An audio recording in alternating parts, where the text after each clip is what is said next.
కొన్ని సమయాలు చూసారనుకోండి, మన నోరే మనకి శత్రువు అనమాట. బయట నుంచి ఎవరో శత్రువులు రానవసరం లేదు.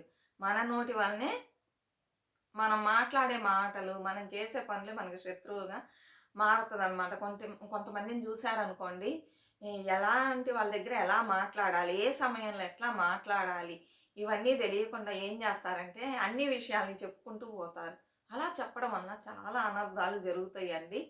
అందుకని అతిగా మాట్లాడకూడదు. ఎంతవరకు మాట్లాడాలో అంతవరకు మాట్లాడారనుకోండి, మీకు అన్ని విధాలా మంచిదనమాట. అలానే కొన్ని విషయాల్ని దాచిపెట్టుకోవాలి. అన్నీ అందరికి చెప్పకూడదు. కొన్ని విషయాలు ఏదో చిన్న చిన్న విషయాలంటే దానివల్ల ఎలాంటి ఆపద లేదనుకున్నప్పుడు మనం చెప్పుకోవచ్చు. అలా కాకుండా అన్ని విషయాల్ని బయట చెప్పడం వలన వీళ్ళకేమంటే తెలీదు. బయట ప్రపంచంలో మనుషులు ఎలా ఉన్నారు? ఇలా చెప్పడం వలన ఏం జరిగిద్ది? ఏమీ తెలియకుండా అన్నీ చెప్తూ ఉంటారు. అలా చెప్పడం వల్ల ఏం జరిగిద్ది? ఏం అనర్థాలొస్తాయని ఈరోజు ఈ వీడియో ద్వారా తెలుసుకోబోతున్నాము. వెల్కమ్ టు అవర్ ఛానల్ అమ్మతో ప్రతిరోజు. వీడియో నచ్చితే లైక్ ఇవ్వండి, కమెంట్స్ పెట్టండి, షేర్ చేయండి, సబ్స్క్రైబ్ చేసుకోండి, హైప్ ఇవ్వండి, మంచిగా సపోర్ట్ చేయండి. సరేనా? మళ్ళీ వీడియో ఎప్పటిలా పెడదాం అనుకుంటున్నా, అసలు వ్యూసే రాలేదండి. అందుకని చూడండి, మన నోరే మనకి ఎలా శత్రువు అయిద్ది అనేది తెలుసుకోండి. సరేనా? ఇప్పుడు ఏం చేస్తారంటే, ఒక వ్యక్తికి వచ్చి ఇన్కమ్ పెరుగుతుందనుకోండి. ఇన్కమ్ అంటే ఎలా పెరిగిద్ది? అతనికి మంచిగా ఇంతకుముందు తక్కువ సంపాదించేవాడు ఇప్పుడు ఎక్కువ సంపాదన వస్తుందనుకోండి. అప్పుడు ఏం చేయాలి మీరు? గప్చిప్‌గా కూర్చోవాలి. ఎప్పట్లాగానే ఉండాలి. వెంటనే ఎళ్ళేసి ఏం చేస్తారు? అందరికి చెబుతారు. మీకు ఈ విషయం తెలుసా? మా హస్బెండ్‌కి శాలరీ బాగా పెరిగిపోయింది. అందువలన ఇది ఇప్పుడు పెరగల. ఒక 2 ఇయర్స్ ముందే పెరిగింది. నేనెవరికీ చెప్పలా. ఆ తర్వాత మళ్ళీ 1 ఇయర్ తర్వాత మళ్ళీ పెరిగింది. ఇప్పుడు మేము మంచిగా సెటిల్ అవుతున్నాం. బాగా డబ్బులు దాచిపెట్టుకుంటున్నాం తెలుసా? అని చెప్పేసి గొప్పగా అందరికి చెప్తామనమాట. ఇంకా ఏం చేస్తారు? ఎప్పుడైతే మీరు మీ యొక్క విషయాన్ని ఇలా చెప్పారో, మా దగ్గర డబ్బు ఎక్కువగా ఉందనే విషయాన్ని చెప్పారో, అప్పడడానికి వచ్చేవాళ్ళు ఒకళ్ళు ఇద్దరుగా ఉండొచ్చు. ఒకళ్ళిద్దరు వచ్చి అడుగుతారు. ఓ వీళ్ళ దగ్గర బాగా డబ్బులున్నాయని అడుగుతారు. దానికంటే కుళ్ళుకునే వాళ్ళు వందల్లో బయలుదేరతారు. అప్పడిగా వాళ్ళు అర్థమవుతుందా మీకు? ఒకళ్ళిద్దరే. అయితే ఎప్పుడైతే నువ్వు నీ సంపద నీ ఇన్కమ్ పెరిగింది, బాగా మంచిగా దాచిపెట్టుకుంటున్నావు అని చెప్పడం స్టార్ట్ చేశావో, వందల్లో కుళ్ళుకుంటారు. ఇన్ని రోజులు కష్టపడుతూ ఉన్నారు. ఇప్పుడు 2 ఇయర్స్ అవుతుందంట శాలరీ మంచిగా పెరిగి చెప్పనే లేదు. అప్పుడు 2 ఇయర్స్‌కి ఎంత దాచిపెట్టుకున్నారని క్యాలిక్యులేటర్ తీసుకొని, ఒక నెలకి ఇంత అంటే, ఒక సంవత్సరానికి ఇంత, అప్పుడు 2 సంవత్సరాలకి ఎంత అని లెక్కలేసి, అమ్మో! ఇంతొస్తుందా ఒక నెలకి? ఇప్పుడు 2 ఇయర్స్‌లో ఇంత దాచిపెట్టుకున్నారని ఏడవడం స్టార్ట్ చేస్తారు. బాగా కుళ్ళుకుంటారు. ఇది ఎందువలనొచ్చింది? నీ నోటి వలన. నీ నోటిని గప్చిప్‌గా పెట్టుకొని నోరు మూసుకొని ఉన్నట్లయితే ఇలాంటివన్నీ వచ్చేది కాదు. ఇప్పుడు ఊరంతా ఏడవడం స్టార్ట్ చేస్తారు నిన్ను చూసి. నువ్వు తక్కువ జీతం తీసుకొని చాలీ చాలకుండా కష్టపడుతున్నప్పుడు ఎవ్వరు రారు. నువ్వు ఎప్పుడైతే ఎక్కువ శాలరీ పెరిగింది, ఇన్కమ్ పెరిగింది, డబ్బు చేరుతుందన్నారో అప్పుడు అందరూ ఏడుస్తారు. అందువలన ఇలాంటి విషయాలు ఎవరికీ చెప్పకూడదు. ఇంకొక విషయం వచ్చేసి ఏమంటే, జరక్కముందే అందరికీ చెప్పుకుంటూ ఉంటారనమాట. మేము ఇది చేయబోతున్నాం, అది చేయబోతున్నాం. మా అబ్బాయి నెక్స్ట్ అబ్రాడ్ వెళ్ళిపోతున్నాడు. లేకపోతే జాబ్ వచ్చింది మా అబ్బాయికి. ఇయర్లీ 1,00,00,000 పైనే సంపాదిస్తాడంటే పొట్ట మండిద్దా లేదా? మా పిల్లలు 10, 20 తెస్తున్నాడు, నీ కొడుకెళ్ళి 1,00,00,000 తెస్తాడా? అని పొట్ట మండిద్దా లేదా? ఇంకా ఏడవడం స్టార్ట్ చేస్తారు. ఆ వచ్చే జాబ్ కూడా అబ్బాయికి రాదు. ఆగిపోయిద్ది. ఇలా జరిగిద్ది. ఎప్పుడైతే నువ్వు జరక్కముందే అందరికి చెప్తున్నావో వాళ్ళ ఏడుపు వలన నీకు ఆ పని జరగకుండా పోయిద్ది. అబ్బాయికి రావాల్సిన ఉద్యోగం కూడా పాపం నీ పుణ్యం అని పోయేసిందనమాట. దీనికంతా కారణం ఎవరు? నువ్వు, నీ నోరు. తర్వాత వచ్చి ఏం చేస్తారంటే, ఇంట్లో ఏదన్నా కష్టం వచ్చిందనుకోండి, ఆ కష్టాన్ని అందరికి చెప్పుకుంటూ తిరగకండి. చాలామంది చూడండి, ఈ కష్టం, ఆ కష్టం అని ఎప్పుడు చూసినా కష్టాల గురించి చెప్తూనే ఉంటారు. చెప్పడం వలన అక్కడ ఎవరన్నా వచ్చి నీ కష్టాన్ని తీరుస్తారా? చెప్పండి. తీర్చనే తీర్చరు. ఏమ్మా ఏం కష్టం చెప్పు? ఒక 2,00,000 అప్పు చేశాను. వాళ్ళు గొంతు మీద కూర్చున్నారు ఇవ్వాలి. అలానమ్మా 2,00,000 చేశావా? ఎందుకమ్మా నీకు? నువ్వు తెచ్చేదే కొంచెం డబ్బులు. నీకు అట్లా ఏమొచ్చింది 2,00,000 అప్పు చేసేలాగా అని తిట్టి ఏవో ఒకటి వాగేసి వెళ్ళిపోతూ ఉంటారు వినేసి. మీరేమనుకుంటారు? వాళ్ళకి చెప్తే ఏదన్నా సహాయం చేస్తారు. ఇచ్చేసి మెల్లగా ఇవ్వచ్చు అనుకుంటారు. ఇవ్వరు. ఎవ్వరివ్వరు. కష్టాన్ని విని నీకు సహాయం చేయకపోగా నిన్ను చూసి బాగా నవ్వుకుంటారనమాట. తెలుసా మీకు ఈ విషయం? ఫోన్లు చేసుకొని కూడా చెప్పుకుంటారు. ఇట్లా జరిగింది. బాగా విర్రవీగుతూ ఉంది. పెద్ద కోటీశ్వరురాల్లాగా. కష్టం వచ్చిందంట, 2,00,000 అప్పయిందంట. ఇప్పుడు ఏడుస్తుంది. గొడవలు కష్టం కష్టం అని చెప్పుకుంటున్నారని ఊరంతా డబ్బా కొడతారు. ఒక్కళ్ళు సహాయం చేయరు. పైగా మన విషయం ఊరంతా తెలిసిపోయింది. ఇది అవసరమా నీకు? ఇది దేని వలన వచ్చింది?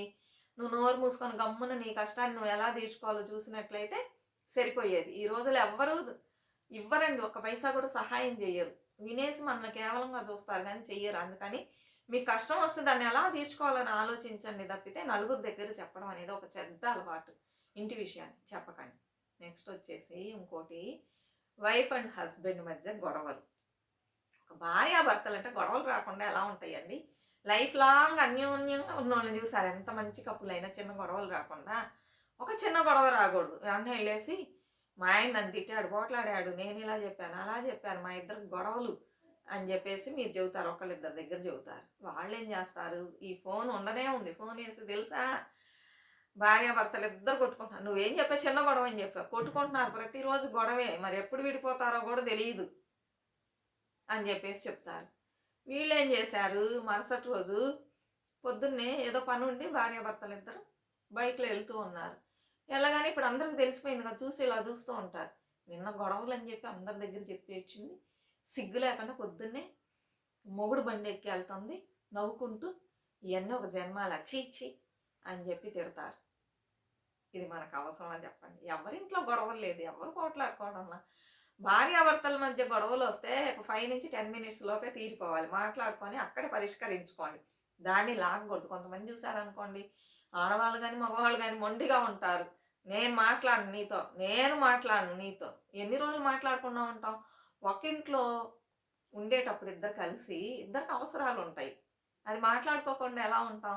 ఏ గొడవ అయినా సరే 10 నిమిషాలకు మించి ఉండకూడదు, దాటకూడదు. అలా చూసుకోండి. అలానే మీ గొడవలు మీరు పరిష్కారం చేసుకోండి. ఆ ఇరుగమ్మ పొరుగమ్మకు చెప్పడం వల్ల వాళ్ళు వచ్చి మీకు ఏమన్నా చేస్తారా? ఇలా కొట్టుకోకండి, తిట్టుకోకండి, ఇక మీట గొడవలు రాకుండా చేస్తారా? చెయ్యరు. ఇంకా ఆ తర్వాత ఏమైంది? మరుసటి రోజు ఈవినింగ్ పక్కనే ఉన్న షాప్కి వెళ్తున్నాం, ఏదో వెజిటేబుల్స్ తెచ్చుకుందామని. వెళ్ళేటప్పుడు ఈ స్ట్రీట్ నుంచి పక్క స్ట్రీట్ వైపుగా, పక్క వీధి వైపుగా వెళ్ళాలి ఆ షాప్కి. వెళ్ళేటప్పుడు ఆ పక్క వీధిలో ఒక ఆంటీ మా అమ్మ అని ఇలా చూస్తున్నాం. నీకు పెద్దగా పరిచయం కూడా లేదు. ఏంటి ఆంటీ అన్నాం. ఏమ్మా మీ ఆయనకి నీకు భలే గొడవలు పోతున్నాయి అంట కదా ఈ మధ్య, విడిపోయే అంత ఇదికొచ్చేసారంట, డైవర్స్ కన్నీ వెళ్ళకమ్మా, ఈ మధ్య ఏదో ఒక ఫ్యాషన్ అయింది, డైవర్స్ ఇచ్చుకోబోతున్నారా ఏంటి కొంపదీసి, భలే గొడవలు అంటగా, మీకెవరు చెప్పారంటే నిన్న మీ ఇంటి పక్కన ఒక ఆవిడ ఉంది, ఆవిడ చెప్పి నువ్వు ఏడ్చావంటగా, ఆవిడ నాకు ఫోన్ చేసి చెప్పింది భలే గొడవలు, విపరీతమైన గొడవలు అని. నువ్వేం చెప్పావు? చిన్న గొడవ అని చెప్పావు. ఆవిడేం చేసింది? పెద్దది చేసింది. ఆవిడేం చేసింది? డైవర్స్ వరకు తీసుకెళ్ళిపోయింది. ఈవిడ ఇంకెంతమందికి చెప్పింది? నువ్వు పక్కింటి ఆమెకు చెప్పా, ఆమె 10 మందికి చెప్పింది. అట్లా 10 మంది 10 మందికి చెబితే ఊరంతా తెలిసిపోయిందా? అందరికీ తెలిసిపోయింది. మనం వెళ్తుంటే ఒకలా చూస్తూ ఉంటారు మనల్ని. పాపం డైవర్స్ తీసుకోబోతున్నారంట. మీకు అలాంటి ఉద్దేశం లేదు, అదొక చిన్న గొడవే. దీనివల్ల మీకేమన్నా లాభం ఉందా? మీ ఇంటి విషయం బయట వరకు వెళ్ళిపోయింది. చూసి నవ్వుకునే వాళ్ళు నవ్వుకుంటారు, కేవలంగా చూస్తారు, ఏమేమి చేస్తారు తెలుసు కదా జనాలు. ఒక చిన్న విషయం దొరకకూడదు. ఎప్పుడు దొరికిద్దా? వాళ్ళకి అదొకటి వచ్చి ఎంటర్టైన్మెంట్ అనమాట. సరేనా? కొంతమంది విని అలానా అని వెళ్ళిపోతారు. ఎట్టనా పోని మనకెందుకు అని అలా వెళ్ళిపోతారు నిర్లక్ష్యం. కొంతమంది దీన్నే అందరు గ్యాదర్ అయ్యి కూర్చొని చెప్పుకొని నవ్వుకుంటూ ఉంటారు. దీనికి సహనం లేదు, వాడికి అంతకంటే సహనం లేదు. చూడండి విడిపోతారంట. పిల్లలు ఏమవుతారని హాహాహా అని చెప్పి కొట్టుకొని నవ్వుకునే వాళ్ళు కూడా ఉన్నారు. ఇలా మన ఇంటి విషయం చెప్పడం వల్ల మనం కేవలం పడడం కాకుండా అందరూ మనం చూసి నవ్వుకుంటూ ఒకలాగా చూసే స్థితికి తీసుకెళ్ళింది ఎవరు?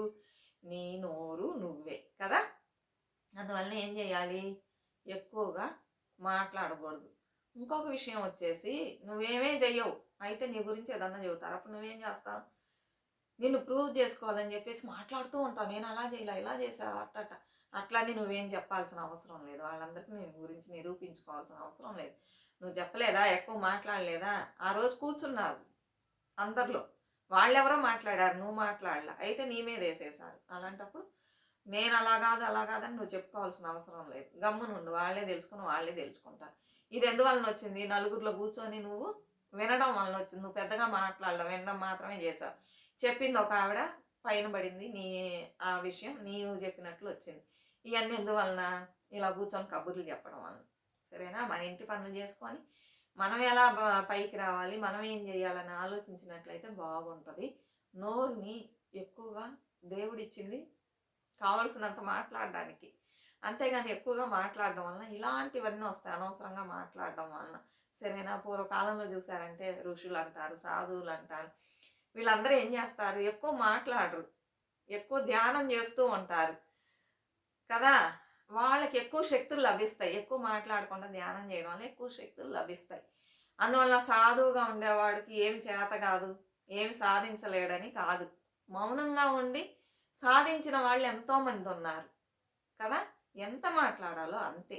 ఆచితూచి మాట్లాడడం వలన మన ఫ్యామిలీ మ్యాటర్స్ బయటకు పోవు. మనం ఏం చేస్తామో తెలీదు. మన డబ్బు అనవసరంగా ఖర్చు అవ్వదు. మనం డబ్బు చేరుస్తున్నామని తెలీదు. తెలుసుకొని ఏడవరు. ఇవన్నీ చెయ్యరు. దీనికన్నిటికి కారణం బయటోళ్ళు కాదు. ఎవరు? నువ్వే. నువ్వు చెప్పబట్టే వాళ్ళందరికీ తెలిసింది. ఎప్పుడైనా సరే పర్సనల్స్ అందరి దగ్గర షేర్ చేయకండి. చాలామందికి తెలియదు. ఈ కాలంలో ఎంత చదువుకున్నా కూడా కొంతమంది ఇన్నోసెంట్‌గా ఉండి చెప్పొచ్చు. కొంతమంది ఆపుకోలేకుండా చెప్పేవాళ్ళు ఉంటారు. ఇలా చెప్పడం వలన నీ విషయాలన్నీ బయటికెళ్ళిపోతది. అది నీ పరిమితం అవ్వదు. నీ సరౌండింగ్స్ మాత్రం పరిమితం అవ్వదు. అట్టట్టట్టట్టట పాస్ అవుతూ ఉంటది. ఇతరుల విషయాలంటే జనాలకి ఇప్పటికీ చాలా ఇదిగా ఉంటదండి. వాళ్ళ విషయాలు మాట్లాడడంలో సంతోషంగా ఉంటది.